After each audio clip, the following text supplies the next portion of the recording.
So just wanted to first off say, hi everyone, welcome. Thank you for joining us today for the Internet for All Washington Kickoff event. This is through the Washington State Broadband Office, but we have several other entities here that are excited to present to y'all. We'll be hearing from a variety of presenters about this program or initiative that's coming up, and are really excited to see all of the engagement here today. I also wanted to note again that this there's going to be a recording of this webinar, and we're going to be making that recording available afterwards. There will be a transcript available in English and Spanish on the Washington State Broadband Office website after the event. So maybe to start us off, why don't we go to the next slide that we had flashed on the screen. So we have some instructions here about joining Spanish live audio, live captioning, American Sign Language. So just starting at the top, to join Spanish translation live audio, please click the globe icon. So it's the globe interpretation. And I should have started with this. Hi, everyone. I'm Harrison Phelan. I'm with a consulting firm Guidehouse, and we're supporting the Washington State Broadband Office in the development of their BEAD and Digital Equity Act plans. And we'll be getting into all of that here shortly. But yeah, in terms of the globe, clicking for the Spanish translation, please click the globe icon. Under language, you should be able to listen in Spanish, and to turn it off, you can click listen in original language. To view live captioning, please click the CC option, show captions, and there will be settings to update the font size for the captioning itself. For the American Sign Language, same thing of going to the globe icon, please click the interpretation. Underneath that, you should be able to see American Sign Language. For asking questions, y'all should be able to use the chat feature, but we also have a Q&A function. And should be noted, participants will not be able to unmute yourselves. So please, participants are muted, but please keep using the chat and the Q&A functions, and please keep them coming to us, and we'll do our best to address those questions as we get them, or make sure that we're addressing them by the end of the webinar. And I can bet we'll not be able to answer quite every question, but our intent is to answer every question at some point afterwards. And then for any tech support, please send your question via the chat feature. We have tech support on hand to help troubleshoot anything. All right.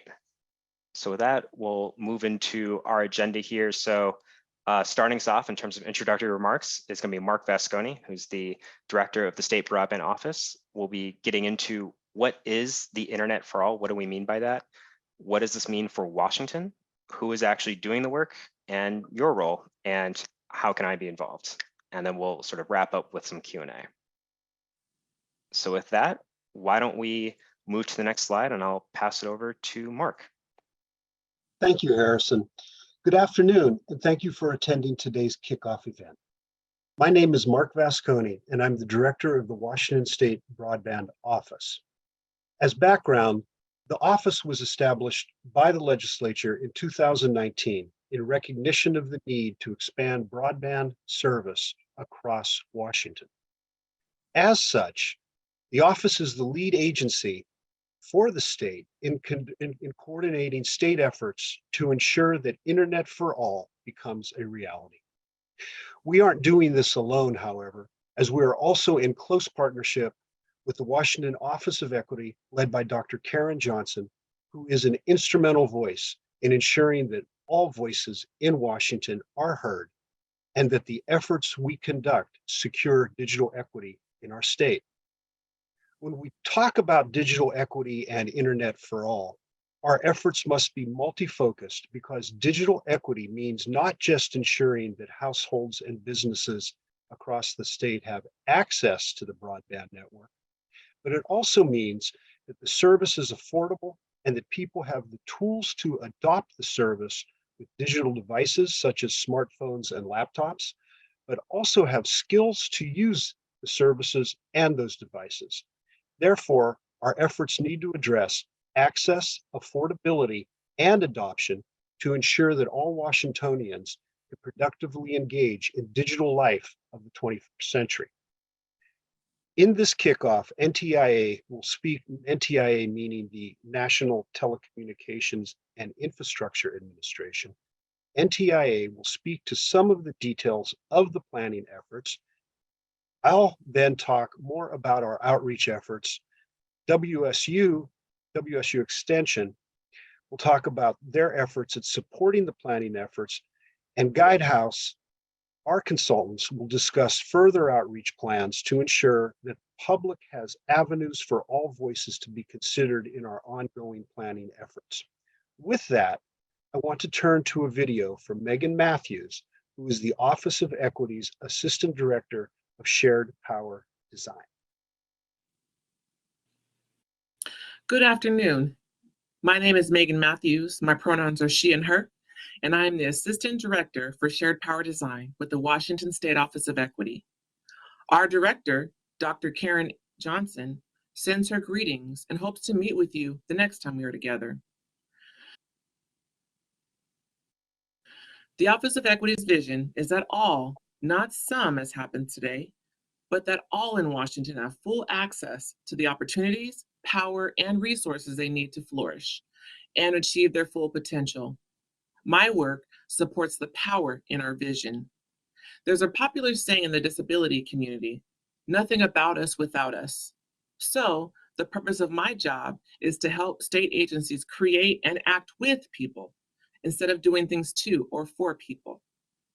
Today, we launched the Internet for All work so that together we can make sure all in Washington receive affordable and open high-speed internet. There are too many in Washington that have been excluded from internet access and all the things that brings, including even attending this event, like Black and Brown communities, those whose primary spoken and written language is not English, and people in rural communities. While the Office of Equity is concerned about what we are doing, which in this case means Internet for All, we are also concerned about how we do what we are doing. Through a Truth and Reconciliation process last month, the Office of Equity and the Department of Commerce learned that we perpetuated harm on communities in our digital equity work last year by not listening to those who are impacted most by lack of internet access and not working with those who are already advancing internet access in communities throughout Washington state. Our agency leaders committed to doing things differently from this point forward. I want to share that commitment with you all this afternoon. The Office of Equity and the Department of Commerce commit to genuinely listening, and more importantly, we commit to working with those who are already in the community doing this work. We commit to working with those who continue to be excluded from opportunities like this gathering because they lack access to internet. And since none of us are in this space right now are perfect, those of us in the Office of Equity and the Department of Commerce commit to owning what we get wrong and making it right. So, thanks to all of you who are here today. We are excited to begin this work with you and be accountable to all of you, including those who are not here, starting today.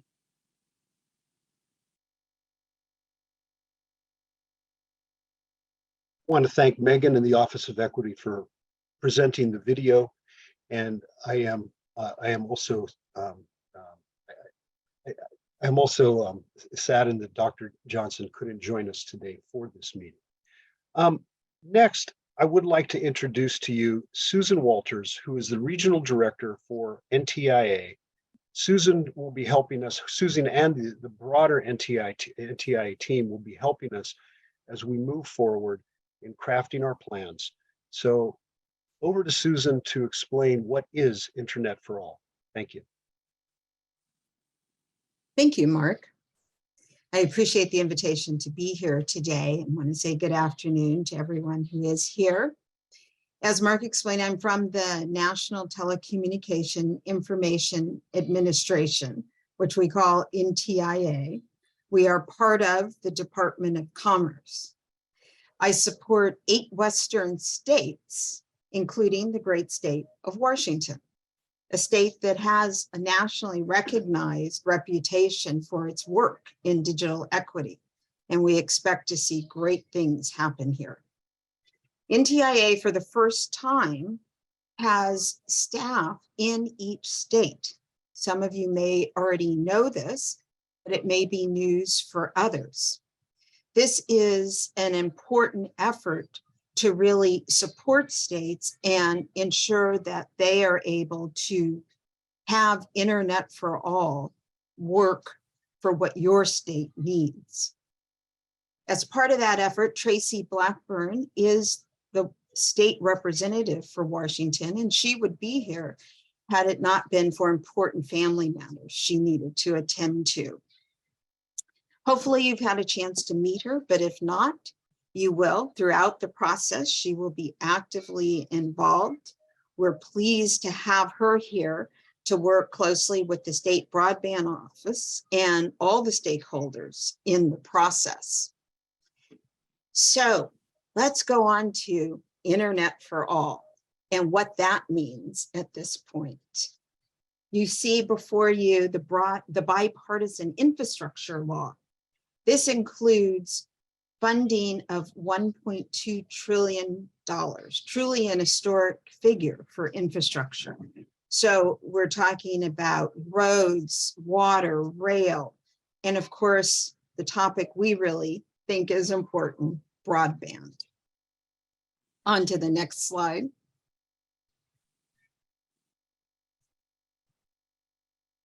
So this bipartisan legislation has a number of programs related to broadband. The two that we will focus on, as we call, are the BEAD and digital equity programs. You see them here listed as the first two columns. And when you add up all of this funding, right, which will affect the state of Washington, it's $48 billion, truly an amazing number to focus on for broadband. And we know it won't happen again. So we really appreciate everybody's involvement and work to see that digital equity is front and center as part of Internet for All. Let's go on and I'll talk briefly about the BEAD program and the digital equity program.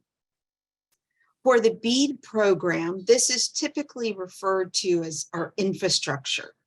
But understand when we think about infrastructure, it is through a digital equity lens. And so there is almost $0.5 billion available.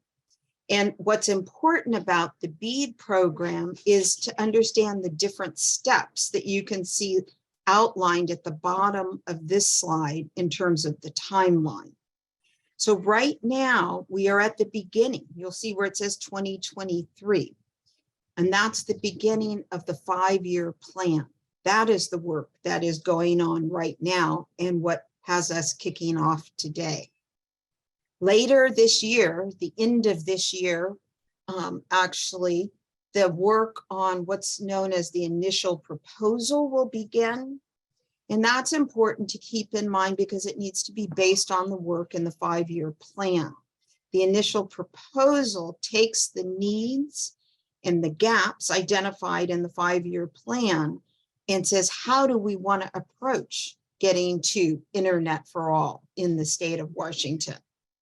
And then we will go on and from the initial proposal to the final proposal. That is where we actually look at the proposal for where infrastructure and digital equity programs will be rolled out. Let's go on to the next slide. This one will outline the digital equity program. And you can see there's also quite a large sum of funds there, almost $3 billion for digital equity work. And this work has also begun, and it has a plan that is in process now. While these are two separate grant programs, the work is complementary and in many cases happens together. So while we do refer to them as separate programs and they have specific objectives, they are very closely connected. So you can see some of the examples of what the digital equity funds can be spent on. And I want to draw particular attention to the 3 grant programs. So this is a difference between digital equity and BEAD. Digital equity actually has 3 grant programs. BEAD is 1 grant program with milestones. So the digital equity planning that is going on now is a grant that will last through the end of this year.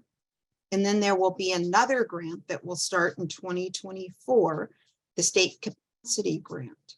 That is based on, again, the needs and the gaps identified in the planning process.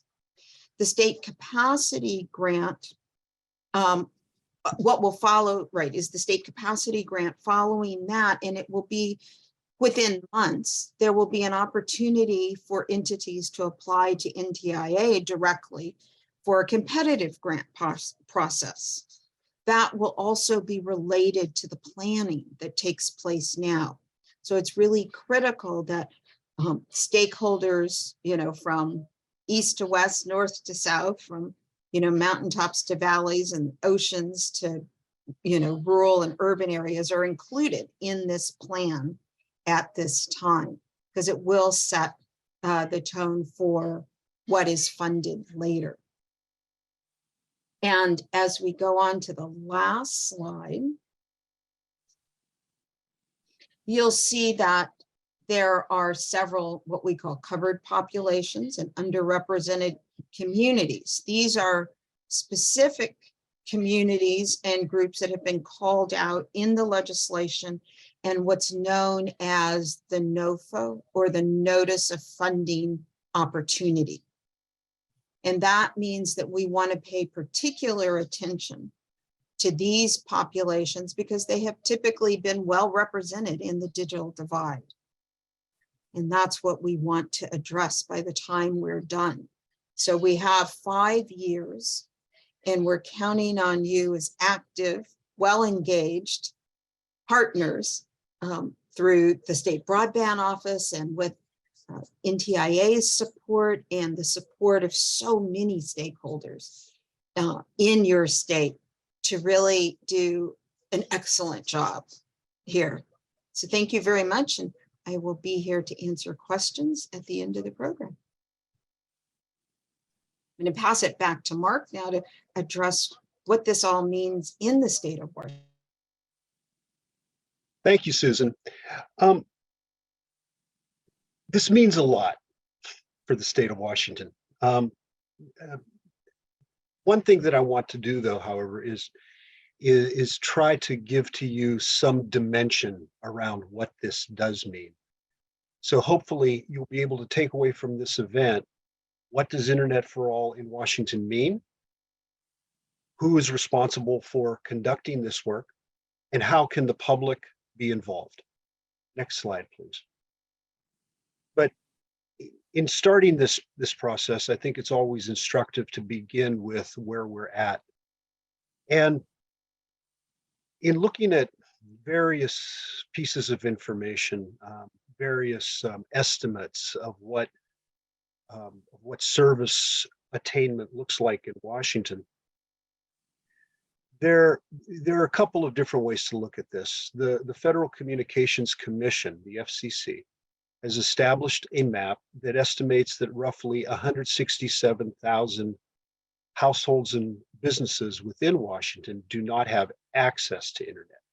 Well, that's an access question. That's one of the 3 things that we're trying to address. But when one turns to the community survey, the American Community Survey conducted by the Census Bureau, it looks like about 250,000 households have not adopted broadband service. So one of the things that we are attempting to do is understand, why haven't people adopted the service? Is it because of affordability? Is it because of issues around the lack of digital devices, such as laptops and smartphones? Or is it a reluctance or a fear of using the service because it can be confusing and it can be complicated? Many things that do have substantial power do have to take some time, do require some care and some education in order to do that. And I'm really glad to say that in Washington, there have been a number of organizations who have been deeply involved in what we call digital navigation. I'll get to that in a moment. Next slide, please. With the federal funding that we're getting, again, we're attempting to address the digital divide. The digital divide is a term that has been utilized for many, many years. And it does refer to the gap between those who have access to internet and those who don't. Historically, that's been seen from the standpoint of access services. That meaning, is there an internet service provider that is offering service in a particular location or to a particular household?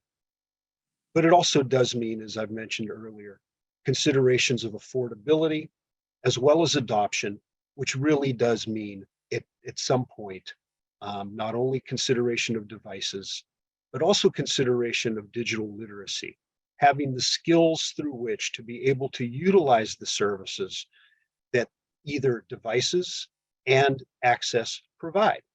Because without all three of these things combined, the service doesn't generate the full benefits that broadband can provide. And I think all of us know that those benefits, especially as we move deeper into the 21st century, and as the pandemic really highlighted, those benefits are around education, workforce development, employment opportunities, e-commerce, e-banking, access to various services provided by government entities, social connectivity, whether it be through Facebook or email or various chat functions. And ultimately, these services have to come together. These areas have to come together in order to provide participation in 21st century digital life. Next slide, please. So who is doing the work? As I mentioned in my introductory comments, we are not doing this alone. We have a broad constellation of various interests, communities of interest, communities defined by rural definitions, communities defined by urban definitions, that we are in the process of trying to stitch together through the outreach efforts that we will be conducting. And that covers lots of different groups throughout the state. We have we have our standard, if you will, state, federal, and local partners, government partners. There's also a number of statewide efforts that have been stood up, broadband action teams, work done by digital navigation groups such as Equity in Education and Connect Washington. Substantial work has already been done over the years by the state librarians across the state, whether they be in rural locations or in urban locations. There's been a substantial amount of outreach and concern from civil rights organizations and nonprofits across the state. There's been a great deal of focus and a great deal of work will continue to be done with respect to tribal nations in Washington. Each of the 29 tribal nations have been invited to the table, and many are stepping forward, and hopefully all of them will, because tribal needs are in many respects specific, but in many respects in solving tribal needs, we go a long way towards also serving and solving rural needs, because tribes are an integral part of rural Washington. And then I would be remiss in not bringing up conversations that are going to be necessary with the current group of internet service providers that operate within Washington. So it is a pretty broad ecosystem of interests, pretty broad ecosystem of needs that we're attempting to bring together into this planning process. Next slide, please. This is a depiction of the ecosystem of input, if you will, that we have outreach efforts with. what we're attempting to do is basically bring many voices together to a process, into a process that can then generate plans that are necessary to unlock not only NTIA's funding opportunities, but also unlock and ensure that the execution of those funds is properly done. The input from these various groups that are to the left of the screen will come to us through a number of different avenues. Back in August of 2022, we engaged with Washington State University's extension program because WSU has presence in each of the 39 counties of the state, as well as deep presence with respect to tribal nations. WSU has been an incredibly effective partner for us in trying to bring voices from across the state into a planning process that we will then utilize in order to create our plans. We've also brought in the Office of Equity, as they are an essential partner in understanding the needs of marginalized communities. We also have connection and partnership with DSHS and the Utilities and Transportation Commission, because the UTC has typically been involved in infrastructure issues across the state. The WSU extension program we'll turn to that next, but that is a program that has been very helpful to us, as have programs of digital navigators who help people understand how to use the service, and in many instances have been distributing devices to end users. And again, the libraries have been deeply involved for many years. This isn't a new effort on behalf of the libraries. Librarians across the state and also in other states in the country have been very involved in this space. So through this effort, we want to have a dialogue to be able to bring the voices together so that we can then develop the plans necessary in order to do this. We've also brought in Guidehouse to help us with the creation of these plans, and through outreach efforts that they will manage along with ourselves, will provide other avenues for input into the planning process. With that, let me turn it over to WSU. Thank you.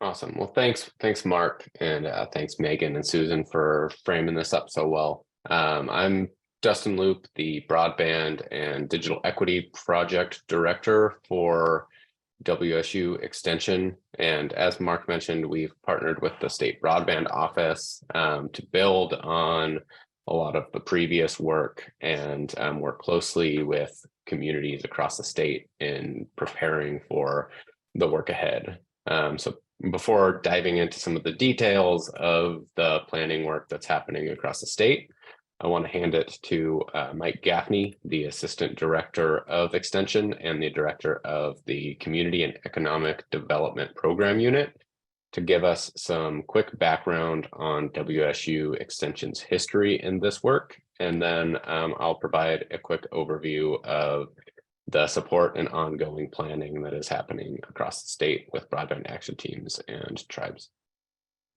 So Mike, over to you. Thank you, Dustin. I appreciate that introduction, and thanks all of you for joining us this afternoon. For more than 110 years, WSU Extension has been the engagement arm of Washington State University and is often referred to as the front door of the university.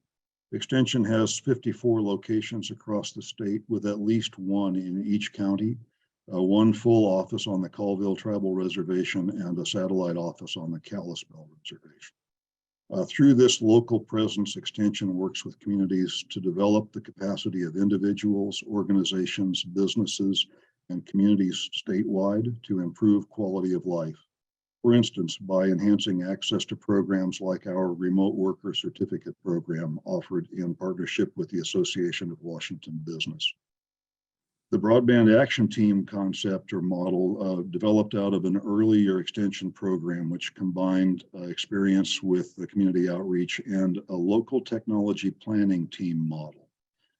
That combination developed over a number of years in concert with our statewide presence to develop a mechanism to develop grassroots planning teams active around broadband infrastructure and digital equity and access needs, enabling better local articulation of needs and opportunities to catch the ear of policymakers and others. The success of that long-term BAT model operated in Washington led to a strong partnership with the Washington State Broadband Office, and after its reorganization in 2019 led to an MOU to mutually advance the Broadband Action Team model statewide. That MOU then was translated, as you heard from Mark Vasconi, last summer into a contract for Washington State University to work with the State Broadband Office to carry out our work to support local planning actions or activities to develop action plans for broadband action and digital equity across the state. With that, I'll turn it back over to Dustin to talk about the details. Awesome. Thank you, Mike, for that background. In building on this body of work of supporting technology, broadband, and digital equity planning, we're really building on that in this partnership with the State Broadband Office and have developed this project to provide a framework, guidance, resources, and support for capacity of broadband action teams and tribes in the development of broadband and digital equity action plans. Ultimately, all of this work starts and stops with the communities, and in many cases, it's already in motion. It started years ago. Our approach recognizes this legacy of great work that's been already done across the state by a wide range of stakeholders, whether through a broadband action team or not. We don't want this work to be duplicated. To the contrary, we want to see these existing bodies of work leveraged and built upon now and into the future iterations of this work.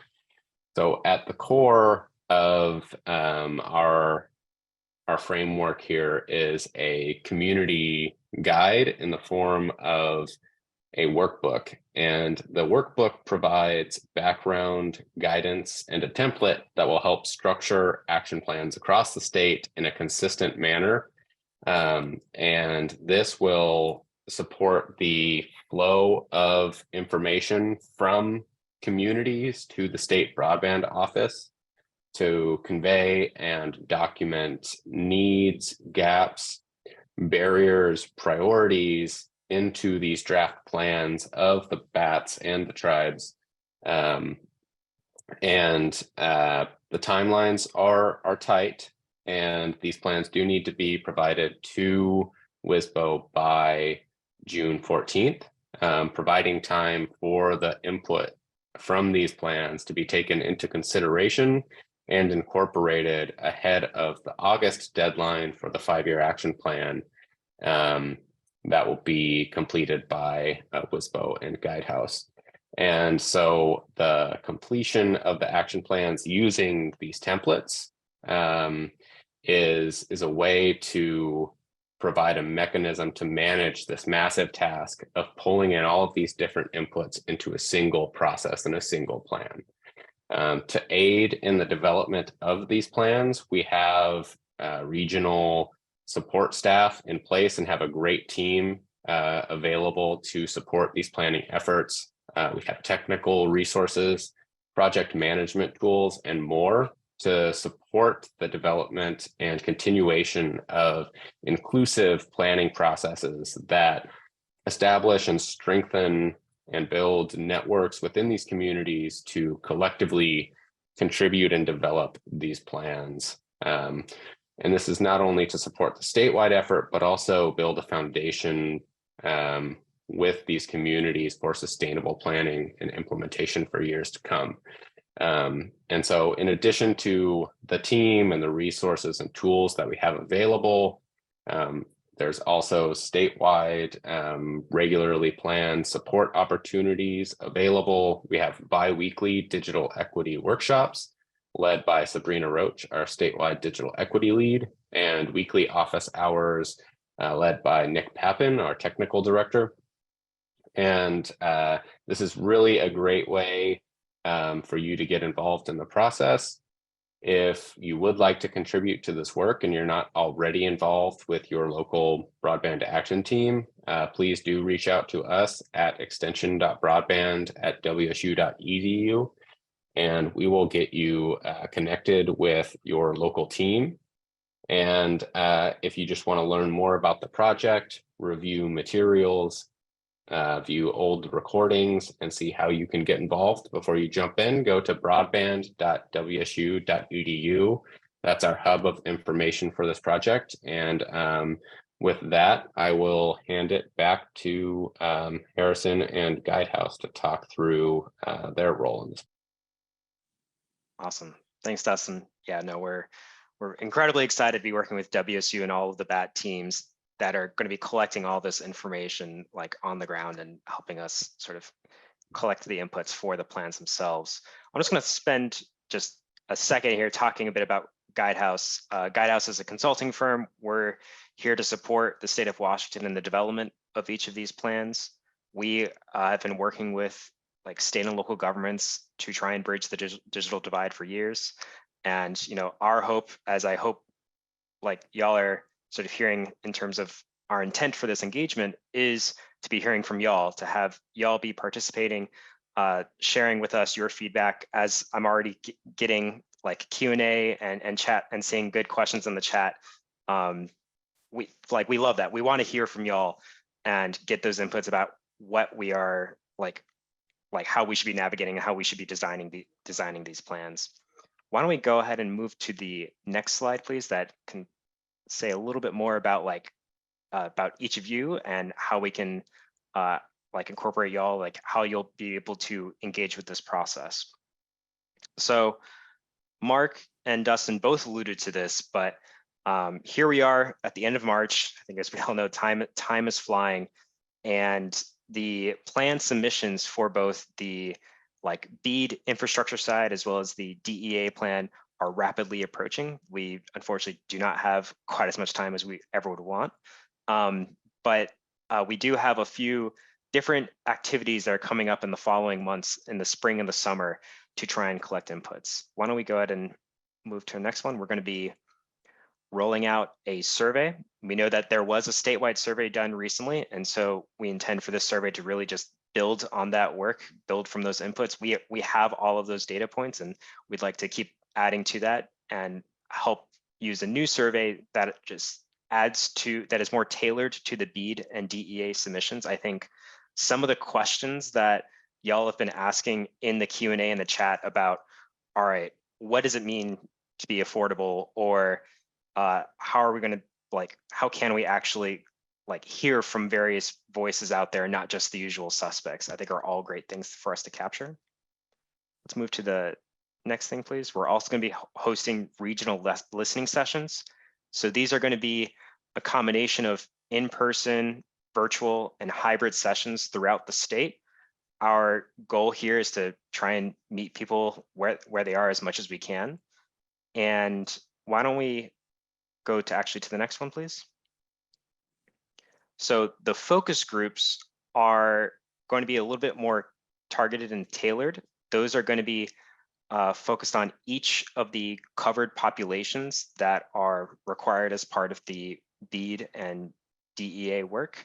And so that's and our hope is to really capture the feedback of those particular populations that are emphasized as part of the grants, and make sure that we're hearing from them, and again, not just the usual suspects here.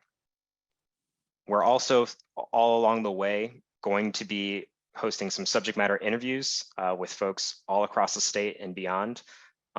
These can range from our internet service provider partners to nonprofits, cities, counties, you name it. Basically, a lot of those organizations that Mark alluded to earlier on. Why don't we move to the next slide, please? So in closing, I think we have these various sessions that are coming out. Like, we want y'all to be involved, so please subscribe to our listserv. Please share with us your insights into this topic. You can engage with us through social media channels as well, but we really would like to encourage y'all to take advantage of the email, which I think we all fully recognize there is irony in email with an internet for all initiative, but we'd love to hear from y'all. Please use the email, please contact us, please visit our website, and please let us know if you know of any other collaborators, organizations, folks that are working in this space that we should be plugged into, because our goal over the next few months is basically to keep building those inputs from the BAT teams and others to like build a more comprehensive and holistic plan. I want to move to the next slide, please. All right. And so in addition to the listening sessions and the focus groups and that survey, we are going to be plugging into other things that are going on. So like the BAT team regional meetings, like the WSU Extension Digital Equity event, like the Digital Equity Forum meetings, like any tribal broadband and digital equity action plans that are going on, and really any other meetings that are occurring throughout the state. We want to hear about them. And so if y'all have like agendas on this topic, we'd love to be able to participate and hear from y'all and sort of share what we're trying to do and how you can help. And I believe on actually some of the questions about the listserv, I believe if you registered for this event, you are actually already on the listserv, but we'll absolutely follow up with more information after the event. We'll be sending out a follow-up email with sort of a recap of this event as well as some more information. All right, why don't we get to the next slide here? So thank you for bearing with us. I know that was a lot. We've got 15 more minutes here allocated for some Q&A, and yes, this deck will be made available. I see I've got some lists of questions in the chat as well as in the Q&A. I'm going to try and get through what we can here. I think maybe I'll start, and then I'm going to position to like Mark, if you want to add in, or Susan, if there's something for you as well, please feel free to add in. But like starting at the top, is the lack of access and/or adoption concentrated in any particular areas in the state?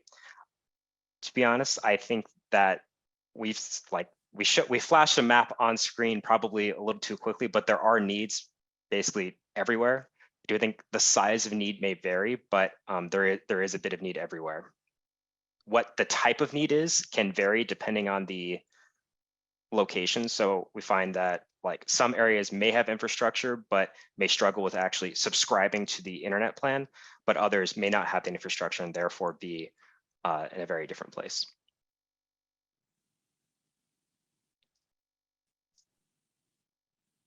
Let's see, Jonathan, I'm looking through this Q&A about the terrain. I think this is absolutely correct, is a great thing for us to be keeping in mind, that like areas are going to have different terrains, which are going to impact what is the right solution here. And I think there's not going to be like a one size fit all solution for like the entire state. And so we are going to need to be flexible and understand what is the right approach.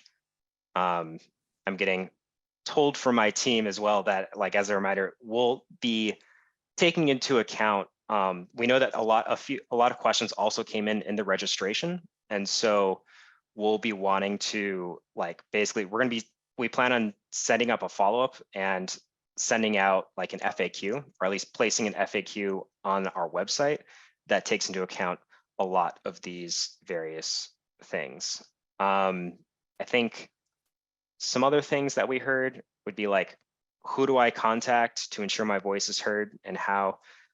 Please email us. I'll keep plugging that away. We have the email addresses at the end of the session. We're also going, for those that do not have access to email, we are going to be hosting, again, a survey that's going to be both digital as well as in paper and having the focus groups and listening sessions.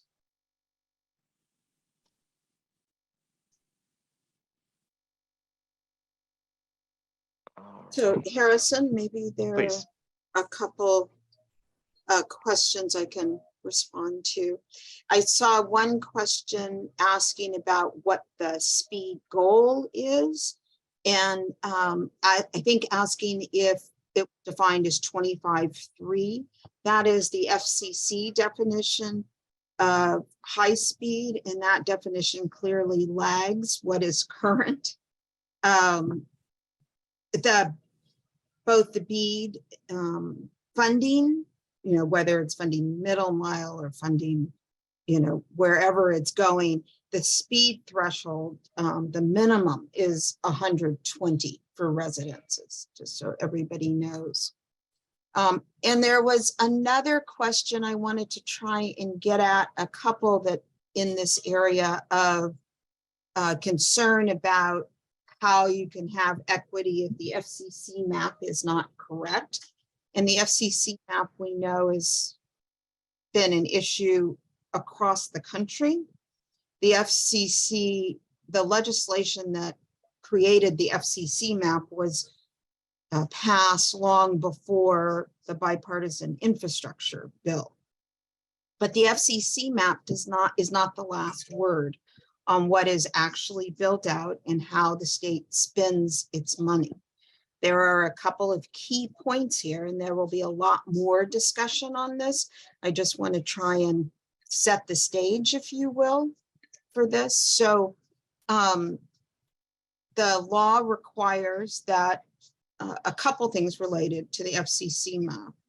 One is that the states start with the FCC map when it comes to deciding how to spend funding. It also but it does not have to end there. Let me just say that first. The state can take a look at the FCC map and decide, in fact, it doesn't represent everything that needs coverage. Maybe there are areas that are not meeting that 120 that are not reflected on the FCC map. The FCC had criteria it had to use for the map that was set aside in that legislation. The BEAD funding allows states to add criteria as they decide what needs coverage in the state. So the FCC, for instance, did not accept speed testing. And the state of Washington, as any other state, could choose to include speed testing as part of the criteria. Now, it has to be fair and it has to be accurate. It can't be based on, one test, but that's an example of different criteria the state could use to say, in fact, this area does not get 120. The other thing that beats the legislation says, right, is that unserved areas need to be served first and then underserved, right? Many of the unserved areas are located in poor communities. There's a lot of overlap between the covered populations and underrepresented communities. And as the planning goes forth, I'm sure people will see that information. And then one last point about the legislation as it relates to the FCC maps. It is a requirement that locations that BEAD funding supports, that those locations are on the FCC map. So if you have locations that are not on the map today, you can continue to challenge the FCC process to put those locations on the map. But it does not have to be exactly accurate where it says served or unserved on the FCC map. It's just important that those locations are on the map. And the state will publish a map later of where it thinks that BEAD funding needs to go. And you will have a chance to provide feedback on that. as well as the criteria for how the state is going to spend BEAD funding. That's all coming. So I hope that helps.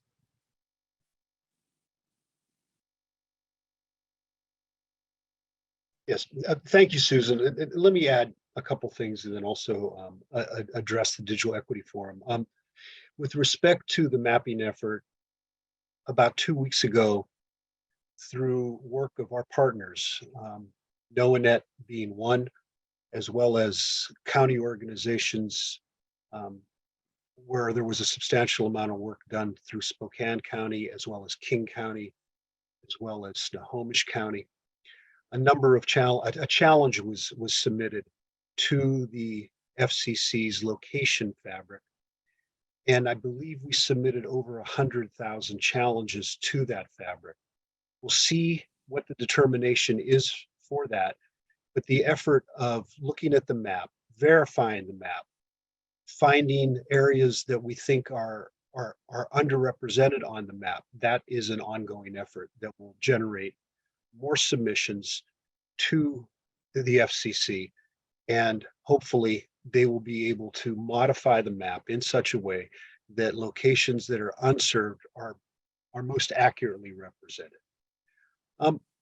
I had mentioned a little bit earlier that one of the groups that we have been engaged with, in fact, co-chairing, has been the Digital Equity Forum. The Digital Equity Forum was first established through language coming from the legislature in 2021 and then permanently established in legislation that was in 2022. The Digital Equity Forum has a number of different members to it. I think the current number of members on the Digital Equity Forum are 44. There were efforts in 2022, number of meetings with outreach and a survey process that was engaged in order to try to understand needs of the community.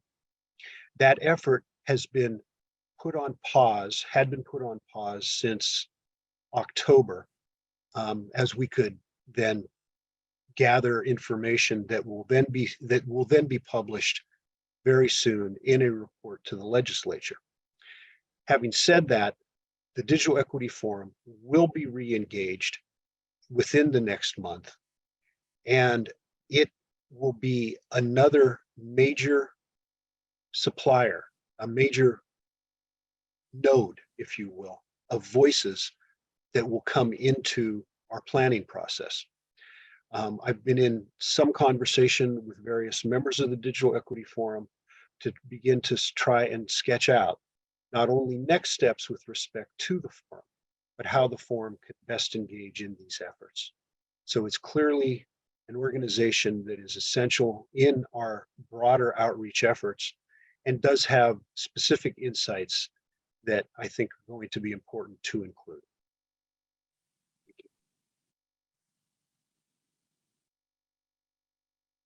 Excellent. Thanks, Mark. I am cognizant of time and I see a lot of questions, and I just wanted to reassure folks, we are capturing all of the questions in terms of the Q&A, as well as the chats that you have submitted directly to us, and also the pre-registration questions as well that y'all may have sent ahead of this meeting. I don't think we're going to be quite able to get to all of them today, but I mean, I can very frankly see like a lot of these questions are very important and are like very good for us to be able to, like, these are things that we are going to need to address as part of this work. So I very much appreciate the engagement that y'all are already providing as part of this work. I know one that like came up here in terms of like target audience for digital equity and training, like in terms of children and older adults. I believe those are like, well, the digital equity portions will be part of the covered populations that I was referring to. So, and I know Susan flashed that on screen for one of her slides, but we have a series of covered populations that will be focused on. So both children as well as older individuals. And there are some other categories as well that will be included and prioritized as part of that work. Mark, I'm thinking we may want to move into our closing statements. Again, I appreciate everyone providing a ton of good questions as part of this. We will respond. We are documenting. I do appreciate them. Thank you, thank you, Harrison, and thank you to the team of presenters, and Susan, thank you as well. I'm hoping that this conversation today has provided a little bit more dimension around what we need to do, the timelines by which these things need to be done, and how we're going to provide outreach to the communities so that we're able to incorporate feedback and voice into our planning process. As Harrison had mentioned, there are a number of questions that have been submitted that we don't have time now to address, but we will be getting those, we will be getting answers to those questions, and we will be posting those to the website. With that, I don't have anything else to add, but I want to thank you for your participation, your interest, and your ongoing partnership in what we are attempting to do here. Thank you very much.